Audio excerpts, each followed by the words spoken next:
Heroes Con, how y'all doing today?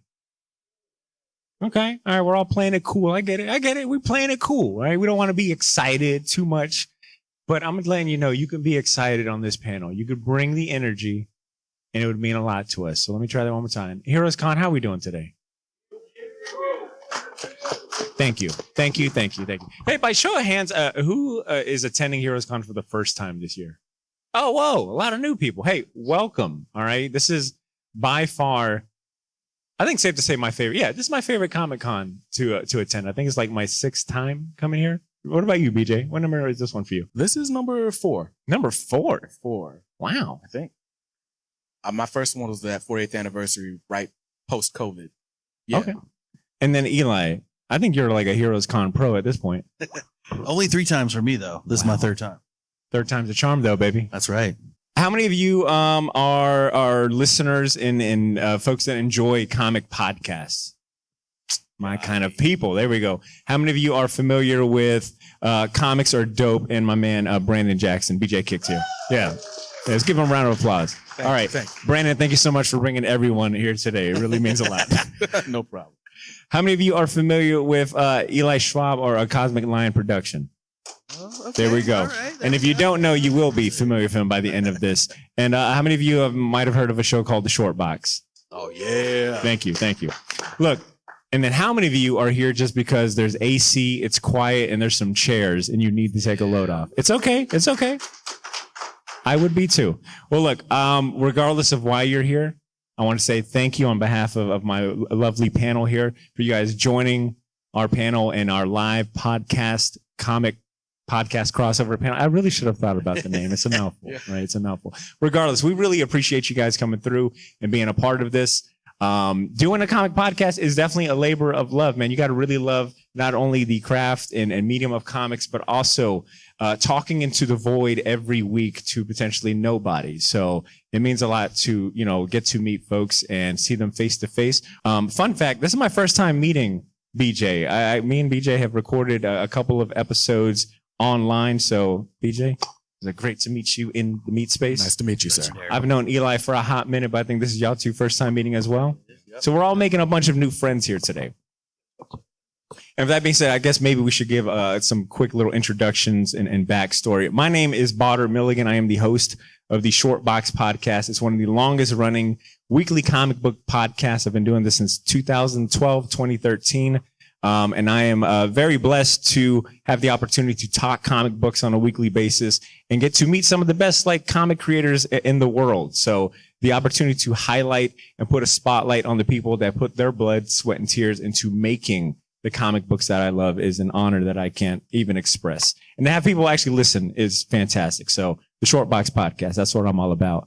And Brandon, how about you introduce yourself, man? Sure. I am BJ Kicks, host of Comics Are Dope. It's a YouTube channel where we talk about comics. We celebrate everything we love about comics on a weekly basis. A couple of acknowledgments right off the bat.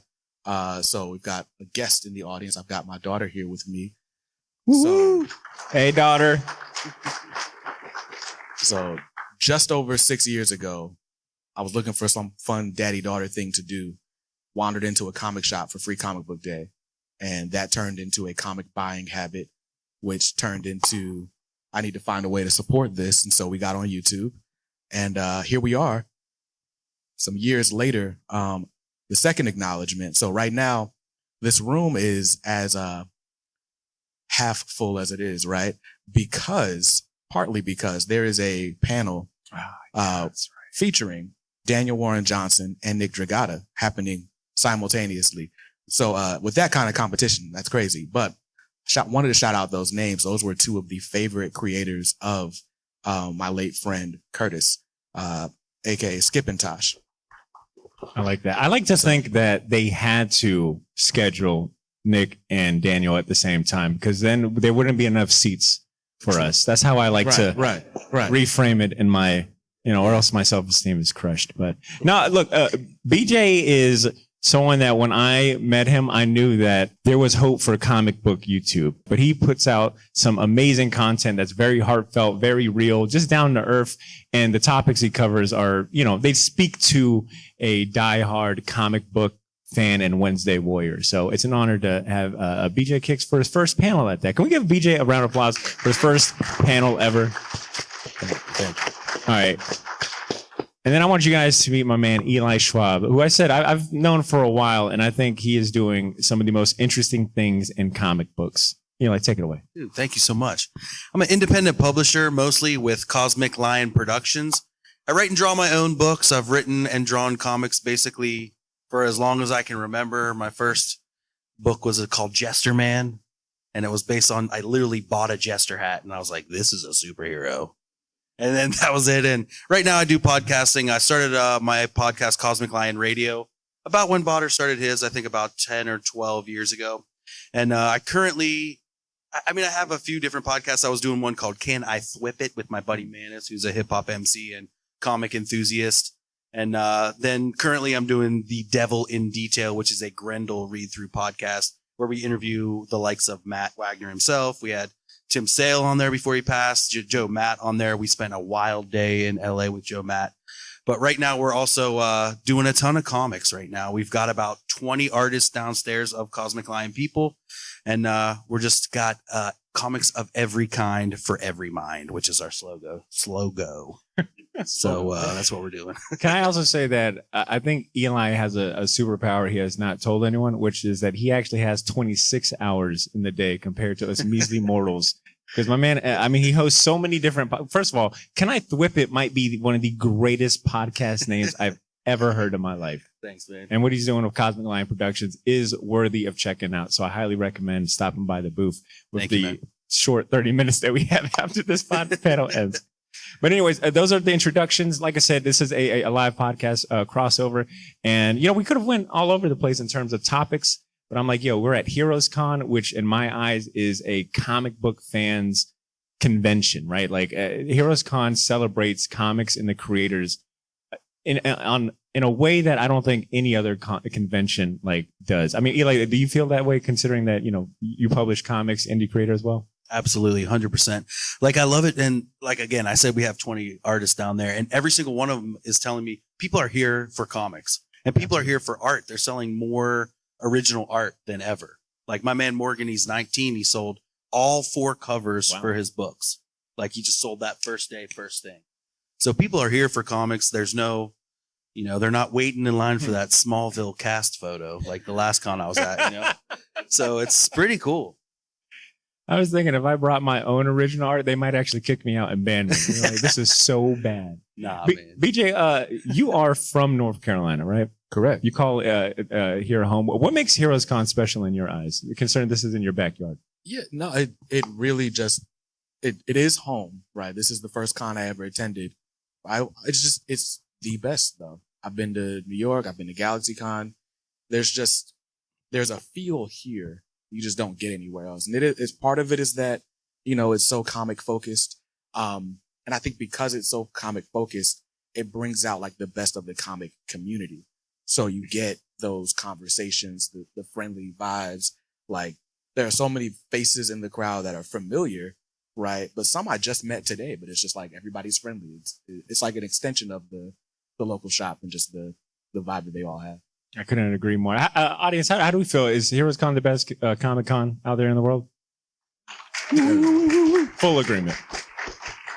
All right. With that being said, with this being a convention for comic fans, by comic fans, for creators as well, I was thinking, how about we celebrate comic books and some of the comic books that we love, the comics that made us, talk about the industry, some of the news that has happened this year, and maybe even share some hot takes, okay, that we wouldn't share anywhere else.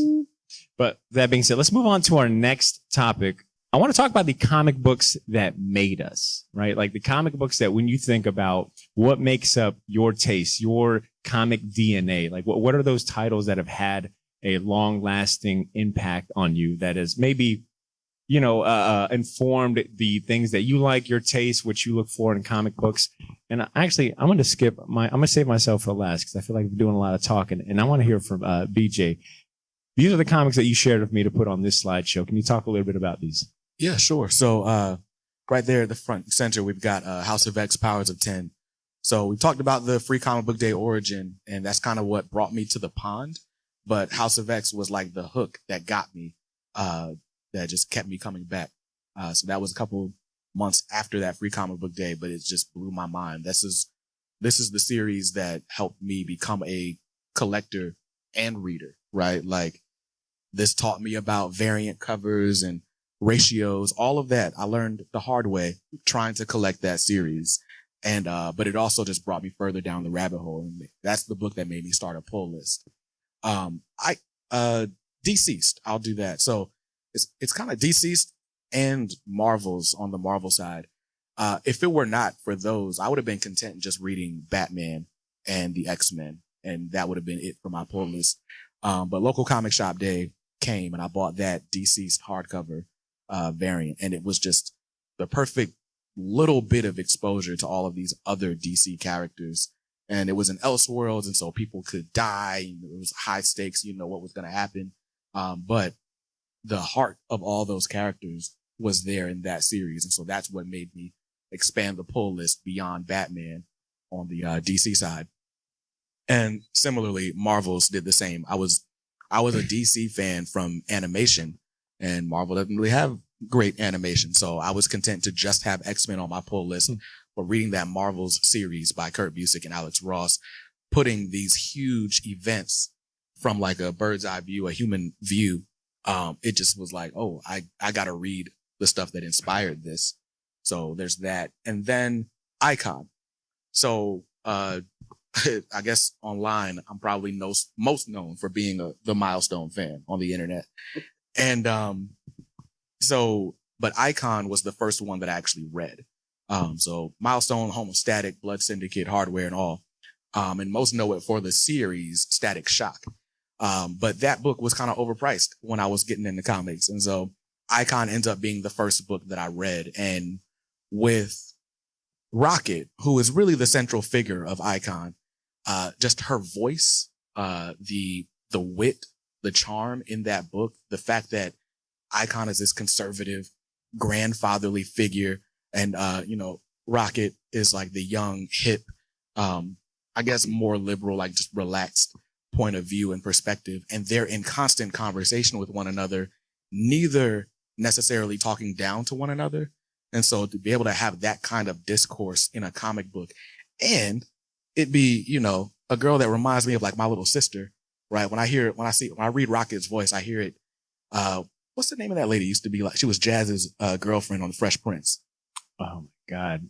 Why would you put me on the spot? My bad. But that's the voice I hear in my head. And it's just like, when I'm reading Milestone, it just feels like I'm reading my family members. And that brought me down this whole rabbit hole to the point that I own every Milestone comic. I'm proud to call Dennis Cowan a friend of the show. I'm friendly with a lot of cool people, but those are the books that really have defined my collecting journey in a lot of different ways. I love hearing that. BJ, you know what I like about your kicks and your journey is that I think one of the most overplayed sentiments shared among the comic community is, comics are dying, they're dead, they don't make books like they used to. But I look at your picks and, it's a testament that, no, there are great stories still being written out there. I think in this case, maybe not the best example of like, you got to go look for them because these are obviously like Marvel and DC and, and whatnot. But I think it's a testament that comic books are still as good as ever. They still have the power to get someone into the medium. And when I look at your journey, I mean, how long did you say you've been podcasting with Comics Are Dope?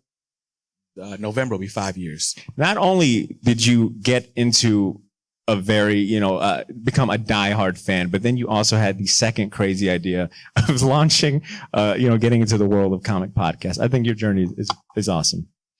Eli, yeah, let's give it up for BJ. All right, let's give it up for comics. Thank you.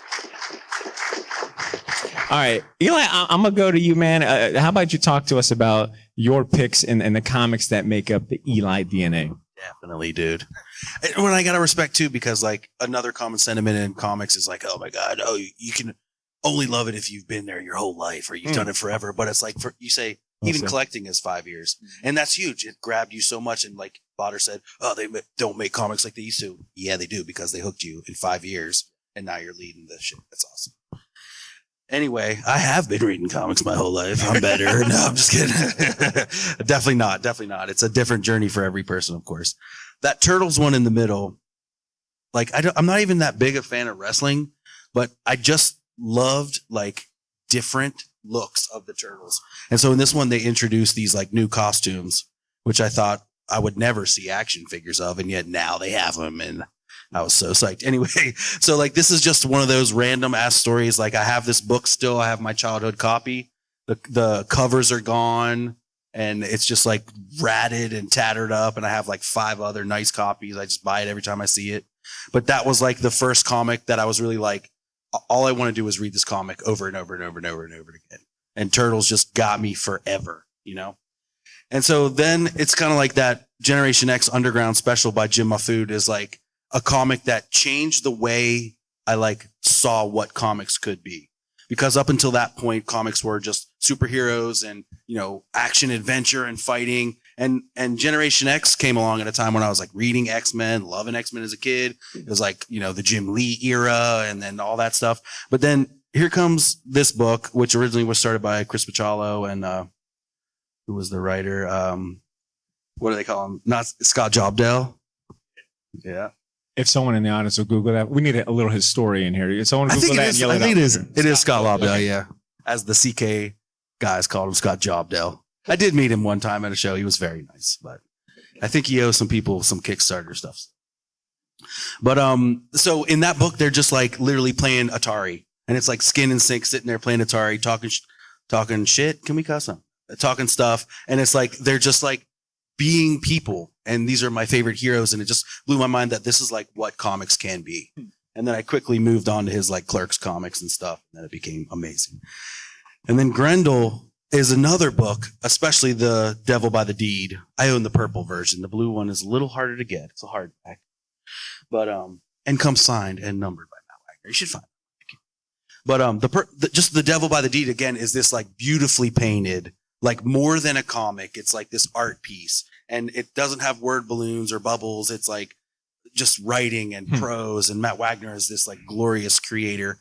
And through his thing of Grendel, it's another book that's like he's allowed other people to see their visions out, and he's introduced all these amazing creators through that book. And Matt just has a singular vision and a way of making comics that it's just different than anyone else. And he's just a dude who's in his own lane. And with Mage and Grendel, he just does what he wants. He makes the comics he wants, and he lets people play in his sandbox in a way that's like unmatched in anything.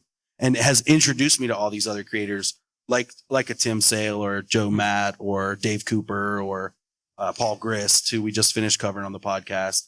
Like just absolutely mind blowing, like underground microcosm in and of itself. Look, I see that it's got a foreword by Alan Moore, which tells me he at least likes it, and that guy don't like nothing. So I think there's something to it. All right, I'm gonna share mine very quickly. So first up, I've got Avengers Forever by Kurt Busiek and the late great Carlos Pacheco. This was a 12-part story that absolutely rocked my, I don't know, might have been like a sophomore or a junior in high school, but it just rocked my world in terms of like how dynamic the art was, how much action Carlos Pacheco was able to pack into every single issue. The high level premise is that it's a Kang story. So there's a lot of time travel. There's a bunch of different versions of the Avengers throughout different timelines and multiverses. And it was the one time I felt in my life that I actually could understand like a multiverse story and could follow it, right? Like I didn't feel confused or it was above my head. It just had an impact on me in terms of like, you know, how I looked at multiverse. For me, it was kind of like the end all be all of like multiversal stories. I was like, I'm good after this, but I think it kind of ignited a fire for more of those stories. And then in the middle, I've got Lone Wolf and Cub, which is by writer Kazuya Koike and artist Goseki Kojima. I apologize if I mispronounced that. But honestly, you know, when I think about the comics that made us, I read this series in 2020 during the lockdowns and things like that. I was buying them digitally off of Comixology because I just wanted to try something new. You know, like I feel like as a lifelong fan of comic books, sometimes we overlook like manga and what it has to offer. And around 2020, I started asking myself, well, I feel like I know what the classics for comics are, But what are the what's considered the classics for manga? Like what do they highly revere? Like let me get studied up on that. So I decided to dive headfirst into Lone Wolf and Cub. And when I say it was a transformative reading experience, I think all in all, I want to say it was 28 volumes, tankobons or something to that effect. But it was such a moving, just a comic book from the art, which felt like was more, there was like a sense of movement, it was like reading a poem in comic book form. It follows a disgraced shogun executioner who's been framed by a rival family. They end up killing his wife. He's like left in shame. He takes his son and they kind of go on the run and they're trying to win back their honor and, bring down the family that framed him. So there's, it's a story of revenge. It's a story of, parenting and the things that you would do for love and sacrifice. It is truly deserving of the word an epic. And it's one of those, comics. And that's what I love about this medium is sometimes you read things that just alter the way that you view, what a story is capable of. So I highly recommend it. And last but not least, I know it's probably cliche to say like how impactful Watchmen is, but I feel like, it's cliche for a reason. The first time I read Watchmen was also me kind of like stepping out of like being a Marvel fanboy. I grew up in a household where all my dad read was Marvel. DC was almost like taboo. I had to sneak that stuff in, like underneath a shirt. Is that Batman? No, Dad. It's, it's something else. But when I first read Watchmen, it was like, oh, whoa, this is what adult, level. You know what I'm saying? I had the same experience probably many of us had reading Watchmen, but that's not to discredit it any further, that it's not amazing. Is it time for hot takes yet? I will accept one if you've got a good one. My question is, when does this get good? Watchmen? Yeah. I feel like I had it off the rip. You off the rip? Well, that's actually a good question. I think, it's subjective, but like how long did it take you guys to get into Watchmen? I'm 4 issues in. Issue 4, I will admit, is good. Ladies and gents, BJ Kick's first panel and last panel. I kid.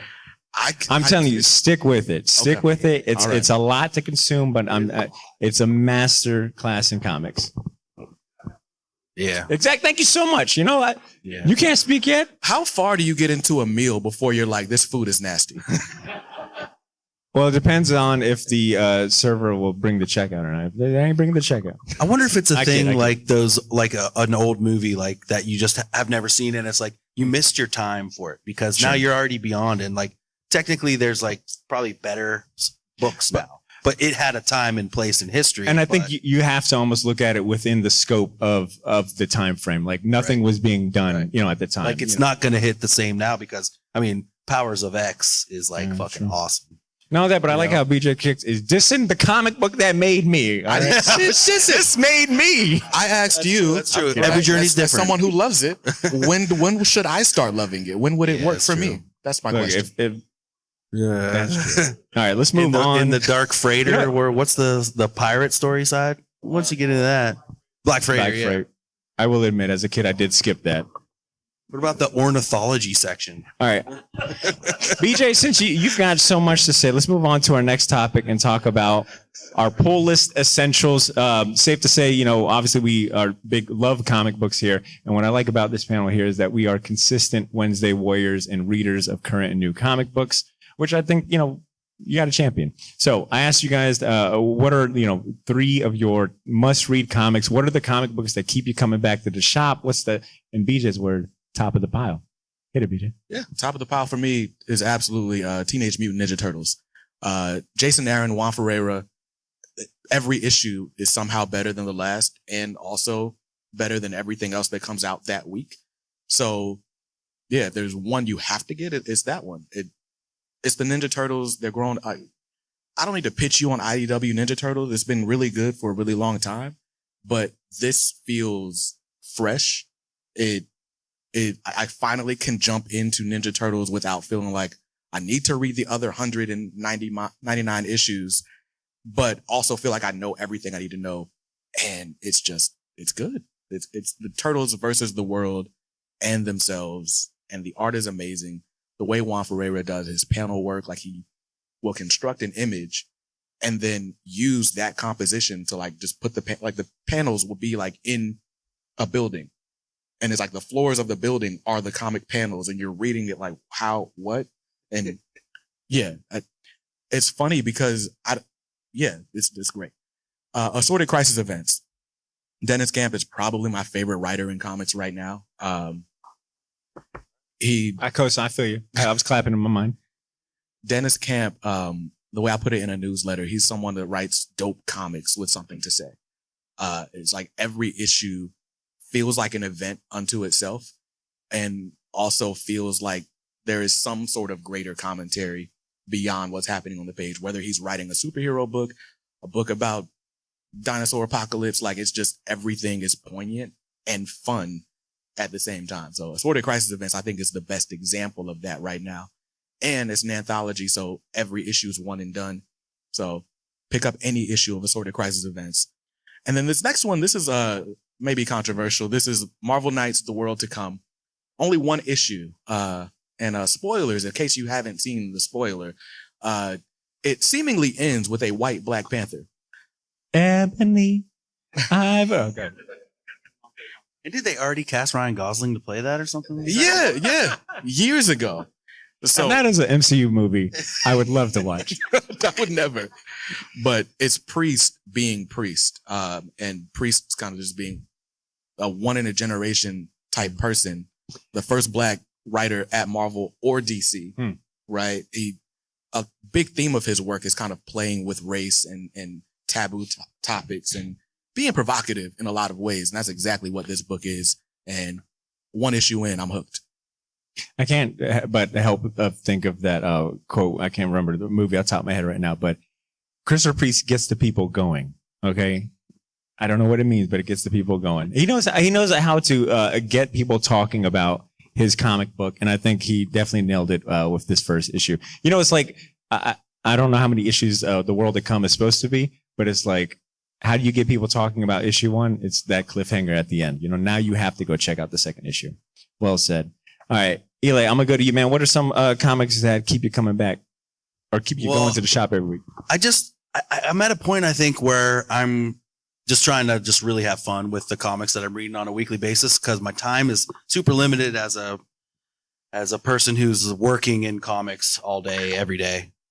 To find the fun in reading again. I heard Todd McFarlane say this one time in an interview, and I was like, screw that guy. This is such a dumb take. And now I'm like saying the same thing, but it's tough to try to find the fun again. And before I start, I do want to tell Badr how great I love his slides and that Mike Allred backgrounds. Thank you for doing that, man. My honor. So Predator, Spider-Man, and with that, the Aliens versus Avengers and just the entire Alien versus Predator in the Marvel Universe stuff is like, it's like I dumped out my action figure bin and I'm like having fun and playing with stuff. It's like so fun. I don't care what it's about. I like to just, but even with that, like the Avengers versus Alien story is way better than it has any reason to be. I don't know, in the chest bursters inside Miles and it just blows up and he just absorbs it. He's like Venom and he just becomes a alien Venom hybrid. It's like insane. It's like, in the symbol really quick, changing to the alien. Oh my God, I was so sick. Instead of the Venom, it's like the top. chest hugger, whatever. Come on. It's just amazing. So I like that kind of like fun, just like embracing everything. Like, I don't know if you all read the Turtles Batman. That like changed how I loved crossovers. Like, it was just, they did everything, like Krang in the Anti-Monitor, and it's just like every crazy thing they could think of, they did. I love it. I just love Lower Decks so much. It's like the best. Yeah, there we go. I love everything about that show. I love Star Trek, and so I just like reading that just because I like to be in that world and be with my friends Mariner and Boimler. And it's just awesome, man. I love it. And then Family Fun is like, Cosmic Lion is distributed through Diamond. It's really fun. It's a walk in the park to deal with Diamond. No problems at all. Stay tuned for the next segment. And but our stuff is distributed through Diamond, and I distribute the stuff that I love to read. And this book that we put out, Family Fun Comics by Los Bros Coates, as I call them, the Coates brothers. it's just a mind-blowingly colorful, beautiful book. It's a tribute to Fletcher Hanks's insane Stardust character. I don't know if you've ever seen those old comics, but they're just like insane. Like, how did this guy do this and why? Kind of, you know, like, and so that book is just absolutely beautiful. It's available from your local shop or at our booth right now. Like, if there's one thing that some comic podcasters or podcasters in general are going to do, it's some shameless plugs. You best believe it. Can I say real quick, Eli, when you put Predator versus Spider-Man up here, yeah. I ended up reading, full disclosure, I'm not like, you know, a huge Alien or Predator buff, but I did end up checking this out, and it made me question why Marvel Red Band books exist when you can buy this strictly off the shelf, not polybagged at all. It is one of the most gruesome comic books so gruesome out there. Yeah. And I think there was like a 5-year-old like running around in the shop, like kind of flipping through it. I'm like, that should be in a polybag. I think that's the one that deserves to be in a polybag. No, good lineup. Love it, man. All right, my pull list essentials, which seem kind of bland after going after Eli. But I have been thoroughly enjoying going to the shop every month to pick up the Ultimates, which is written by Dennis Camp with art by Juan Ferreri. I think that's how you say it. Ferreri, thank you. First of all, I think this cover, the issue 1, kind of exudes the cool factor that the Ultimate line like needed. When they announced that, you know, they were relaunching the Ultimates, I think it needed a certain level of cool factor. And when I saw the cover for this, I was like, okay, this is really interesting. And every month, the creative team knocks it out the park. They absolutely deliver. And what BJ said about Dennis Camp being a writer that has something to say, the fact that every single issue seems to be some sort of commentary about real life issues, whether they be political, racial, whether they be, everything underneath like the umbrella is on the table or within, fair play when it comes to this. Every issue is a standalone. It feels like, I think the Luke Cage issue was a particular, commentary about the prison industrial complex, but it never feels forced. It doesn't feel like heavy handed or I'm being lectured. A lot of times, like, you got to reread it twice or 3 times to catch every single theme or thing. And I think that's amazing to have in like a big 2 comic, something that has something to say that makes you think, and obviously drawn amazing. So it's one of my favorite comic books to pick up every month. I've got Absolute Wonder Woman. As you can see, I put it in the middle, a little higher up, because I do think it might be maybe one of the best comic books out there. Kelly Thompson is writing it. Hayden Sherman is drawing it. This was a duo I didn't know I needed in my life until I started reading it. Absolute Wonder Woman has a Buster Sword, which honestly was kind of a big selling point for me because I'm that easy to sell. But it feels grand in terms of like feeling like I'm reading like a real lore or mythology, and then combined with what Hayden Sherman is doing with composition and the way that he lays out the panel, you're like, okay, this is doing something very interesting with a character that, I fully admit I've never really been into, but now I'm like, okay, what else am I missing out in Wonder Woman? So Absolute Wonder Woman is always at the top of the pile. And I'm kind of cheating with this next one because this book has not come out yet. But I think the benefit of, working in comic media is that you get, advanced previews. So I want to use this opportunity to maybe put everyone onto the sequel to Beneath the Trees Where Nobody Sees. Comes out, I think, July 2nd. It is done by Patrick Horvath. He's the writer. He's the artist. I think he does everything outside of the lettering. But it was my favorite comic book last year. I think it ended up on like the best of list for a lot of different people. It is the best way to sell it. It's like Bernstein Bears meets Dexter. It follows a murdering bear named Samantha Strong who lives in a quiet town, but she has a secret double life as a serial killer who goes through different cities, commits atrocities that Patrick Horvath is not afraid to draw in the absolute detail. And it's about her kind of like having to avoid getting caught and things like that. Well, next month they are releasing the sequel, which is, after reading it, sometimes you're like, the first series was so good, I won't lie. At first, I was like, but why? Why do we need a sequel? And after reading the first issue of this new run, it's not a sequel. It's a continuation. It really does feel it in every sense of the word that the story wasn't done yet. So I highly recommend it if you're into maybe wanting to try something different, if you're into horror. beautifully painted horror. Check out Beneath the Trees Where Nobody Sees. All right. With that being said, we did want to dedicate a slide to some of our favorite creators. I think we talked a little bit about, obviously Dennis Kemp got a lot of love. BJ, you wanted to have Juan on this slide here. What is it about Juan as an artist that you want to champion? Yeah, I think the way the question was posed, like, who are your favorite creative teams, right? And I love Jason Aaron and Juan Ferreira on Turtles. But what's interesting is it feels like Turtles would be an amazing book if anybody else was writing it or if anybody else was drawing it. Like, and maybe it's because Turtles started out with a different artist each week. And so it's like Jason Aaron is writing amazing stories. And then Juan Ferreira kind of turns it up a notch once he joins the title. But you just have to, I described it already, but you have to see the way he's putting these panels together in Turtles.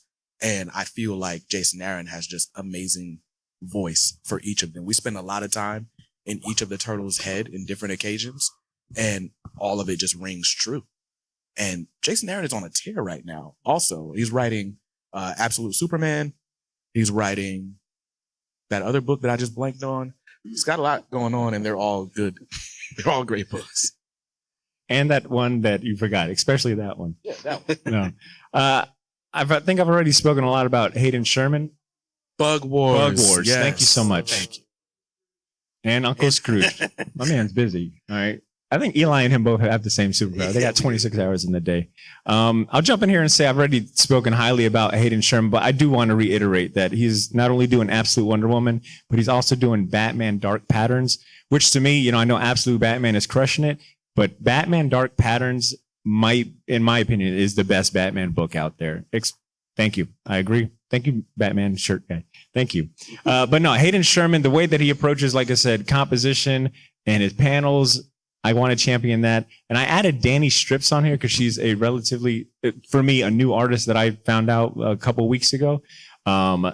She is a Greek artist, which is exciting because it does feel, and I mean, gentlemen, tell me if you feel this.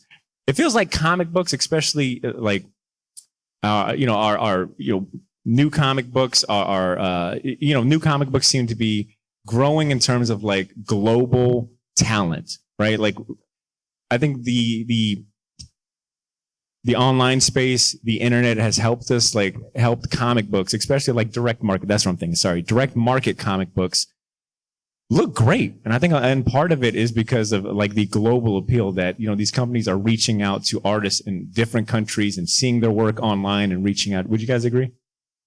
Yeah, for sure. That's one thing that surprised me when I got into podcasting. I just assumed everybody was fairly local. And then they're like, you get some of these time zones. And I'm like, how? What? How do y'all do this? So yeah, no, it's amazing how far it spreads. Yeah, but Danny Strips is from Greece, and her artwork reminds me of like Frank Miller and Eduardo Riso, somehow had a daughter together. And, she is like just amazing with her values and using black and white very smartly. I can't recall what she's doing off the top of my head. I read a couple of her short stories in like a Harley Quinn anthology, but highly recommend checking her out. Eli, what about you, man? You got the Coates Bros on here. Yeah, man, those guys are insane. They also have a really cool book called Dino Beast or something. I haven't read it, but it's like literally what it sounds like anthropomorphic dinos beasting out. They also just launched a new book, Emerald Emu, with a new distributor called Power Pulp Comics. I don't know if you guys heard about it. They just announced it this weekend. And it's like independent creators who are like taking their books directly to the store market. And they put out their magazine here at the con. And I guess I heard today that they almost sold out of every book that they put in there, including this Emerald Emu that the Los Bros Coats did.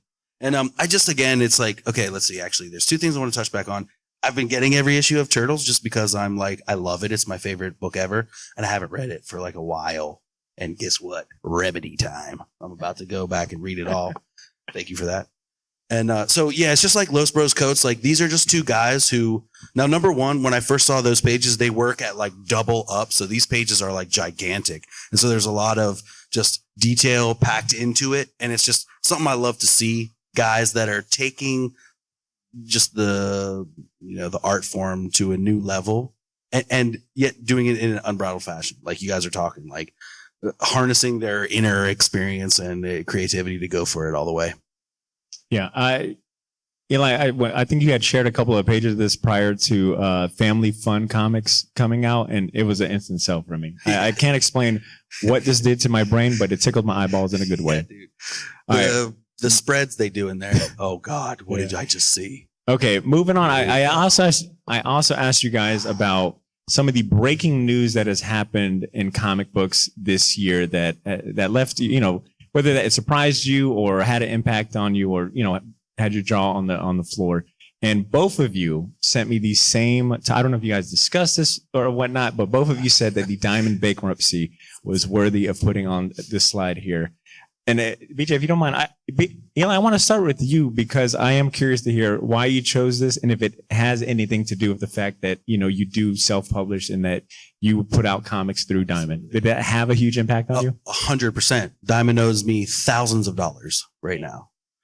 I mean, it's crazy. We started distributing with Diamond like about a year ago, almost to the day, not to the day, but like to the month. And it was like such a big time for me as an independent publisher. It's like, now we can reach everyone. This is like what we've been working for. Now everyone can get it. I can say, go to your local comic shop and put the order in. It's like such a big moment as an independent publisher.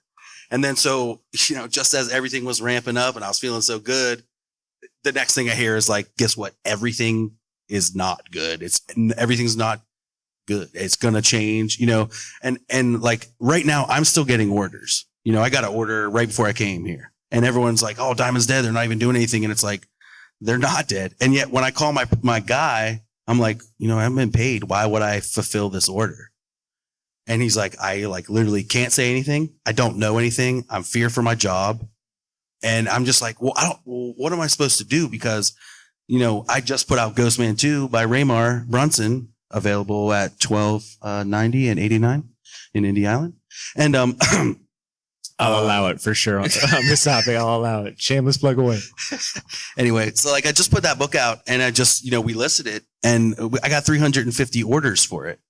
And so, if I don't fulfill that order because I'm not going to get paid, those fans who put that order in are going to be pissed. Those stores are going to be pissed because they got to tell the people who ordered it that they didn't get it. So what am I supposed to do here? I'm like between a rock and a hard place because I'm here for the fans and I have all these books that the people want. And if I don't fulfill it, not getting paid is a pretty good reason, but it's like, am I in it for the money or am I in it to increase the minds and blow minds with comics? And it's like a little of both for sure. But the money's not great. Yeah.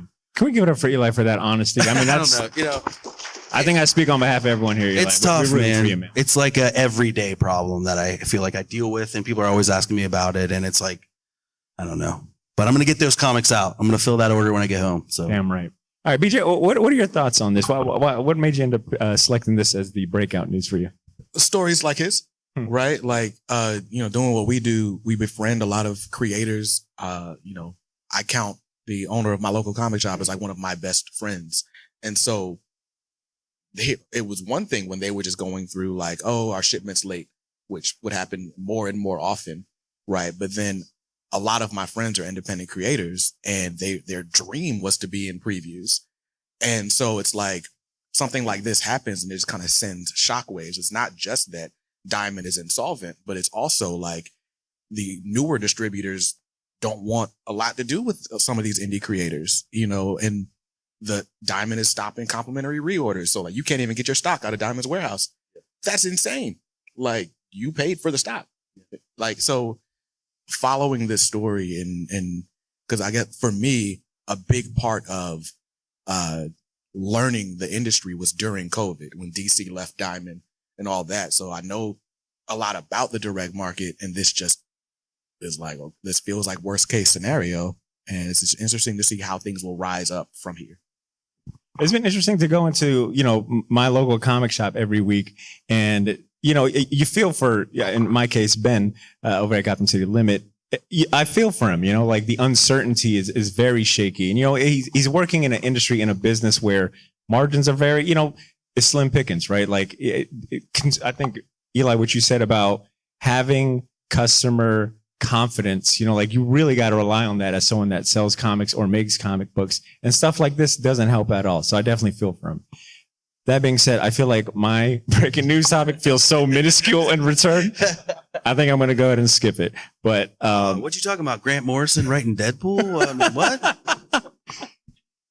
That's meanwhile, Eli is having an existential crisis between picking, hemorrhaging thousands of dollars. Yeah. No, I was going to say something about. I thought, obviously, I think the Diamond Bankruptcy is easily on a different scale of level of importance. But just from a longtime fan, I didn't think I would see Marvel and DC teaming back up to do more stories, especially since it's been like, I think 2004 was the last time they did something together. So when I saw the news, my pessimistic side was like, all right, is this creative bankruptcy and they finally hit the wall? Like, hey, we've got to just give them what they want. Or is there something more to it? And I think when I seen the news, so I was curious. I think they made the news in January not in January or March Comics Expo that, hey, Marvel and DC were doing another crossover event. We'll let you guys know what it is. It's coming out in the summer. Well, I think a couple weeks ago or whatever, May 27th, they announced, hey, we're doing Batman Deadpool and Deadpool Batman. We got Grant Morrison and Dan Mora doing one, and then Zeb Wells and Greg Capullo doing the other. And I don't know. I'm very curious to understand the mind frame. I thought maybe it'd be something a little bigger, more teams, like another Teen Titans, X-Men, something a little more grand in scale. This tells me that maybe they are testing the waters and maybe plan on doing more. Considering that it's just like, these solo characters. And then I ended up learning yesterday, based on an article that came out, that there's going to be a couple of backup stories with more crossovers. So there's going to be a Daredevil Green Arrow crossover and a Wonder Woman Captain America crossover. I think all in the same one shot.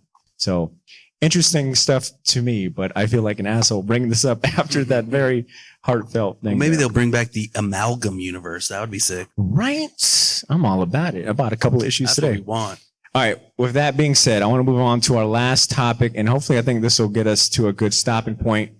Hot takes. All right. And not just hot takes for the sake of being salacious, but genuine opinions about comic books, the industry, the collectability, all of that stuff that you may have had for a long time based on observations and your personal experience being a fan. And BJ, I'd love to start with you since you already shared a hot take earlier about Watchmen that we'll forget and I'll edit out of the podcast. But anyways, BJ, what's your holy hot take, Batman? Yeah, I'm good on double shipping comics. I don't need a comic twice a month. It's even worse when it's like a line-wide crossover and I need to pick up 5 issues this month to read this month's story. And I wasn't reading 3 of the books anyway. And it's minuscule. Like they don't even really tie together. Just don't need that at all in my life. Agreed. My short boxes at home can't take it anymore. Okay. I can't keep hiding comics underneath the bed anymore. Okay. My wife is getting suspicious. All right. Eli, you told me, that you had a good one that you didn't want to share via a group, text. So now I'm very curious to hear what it is. Can't remember what I said last night. Well, I think just that my hot How many take drinks is did you have at this drink and draw? only 13. Okay. All right. Better than last year. Just kidding. I just think my hot take is that the future of the comics for Marvel and DC is not getting Grant Morrison back or getting someone like that back. It's giving someone brand new a try. And like we've already seen that like for Ninja Turtles, but I'm talking like, hey, maybe Cosmic Lion Productions has some young artists or something. But like really what I'm saying is it's not rehashing the old. It feels tired sometimes. That it's giving actually new people a chance to like break through is the only thing that's going to save something big. And I think even like signing a young creator with their character and then seeing that independent character fight Batman is something that we really haven't seen other than Grendel Batman. Another shout out to my other podcast, The Devil in Detail. But I think like, seeing any type of like independent thing brought in, because that is like the life of comics, the lifeblood of comics, the future of comics. We see it downstairs, and we see guys like Daniel Warren Johnson. Can you hear us, Daniel? Who has his luck, or not luck, but makes his killer books with like Transformers. But then he goes over here and he just does what he wants. He makes his book and he makes like a bootleg Star Trek comic, which is killer. and whatever he wants. And so the future is not with these old guys doing their thing again and Greg Capullo continually making just stunning comics. But I mean, it's with like giving a new person a chance to like really come up and like destroy. I don't even think that's a hot take as much as it's facts. I feel like I have a better hot Facts take can be than my hot. Other hot take. No. Do it. 2 hot takes maximum per episode, BJ. Listen. No, I love you. Go ahead. Go ahead. Can we make comics for kids again? Agreed. Like, Expand. there is nothing at the comic shop for my kid, right? Like, I can go to the bookstore and find plenty. I can find graphic novels, slice of life type stuff. But there's not a lot out there in the direct market outside of Free Comic Book Day, which is weird because like you're advertising the comic on Free Comic Book Day, but then you don't deliver on the advertisement later in the year. It's just like, what are we doing? I found that with my booth too, because a lot of people come and, parents are like, they want to buy the bloody beat 'em up superhero book. But then if I have a all ages book, then they can get something for everyone. And I've done it. I've like expanded the line. Of course, I've got my boy, Frankie Boy Monster. He's at 208. True. But I mean, just like having all that stuff is just gets everyone involved. Yeah. There was a really good, I had some friends that wrote a Batgirl story recently. You should check it out. Nicole Goo. Remember her? Oh, yeah. Nicole Goo's dope. She's dope. Okay. I guess on the topic of kids, I would like all kids to maybe cover their ears. Parents, cover your children's ears for my hot take. Digital comics should not be the same price as print comics. All right. That is my freaking opinion. Yeah. And in general, I think digital comics, the experience could be better. I think we need a better digital comic experience. I think more publishers should be putting more effort and time into offering a better digital experience, considering that we live in 2025 and 99% of us live on our phones or use our phones for almost everything. Why shouldn't we also be like having a good reading experience? It needs to go like this when you change it. It needs to have, and Now- when you open it up, it goes like, Now, that said, are there great apps out there? Yes. I think the DC Universe app, the DC Infinite app is fantastic. There's the Marvel Unlimited app, Comixology, or, well, I guess it's Kindle now, is still around to some regard, but it feels so, segmented. I think there's a room to have like one central place to have a great experience of digital comics. And then not only do I think that the price should be a lot more competitive, right? Like I think there's an argument to be made about, there's no printing costs involved. There's no overhead. Now, granted, maybe you could debate that back with like, well, the price of servers and hosting. I totally get that, but I would like to definitely see the math on that. There's no reason that I am paying $5 for an absolute Batman comic when I can buy it in print, And then in addition to that, I'm sorry, I'm kind of long-winded about digital comics because that's just how I feel about it. But it baffles me that there was recently a Marvel stamp book that came out. I want to say it was either through Fantagraphics or Dark Horse. It was one of these publishers that print these really nice coffee table style books. That it was thick. It was a thick book. It had like all these great articles and write-ups about like the history of Marvel, and then putting out like these stamps and things. And I really wanted to check out this book.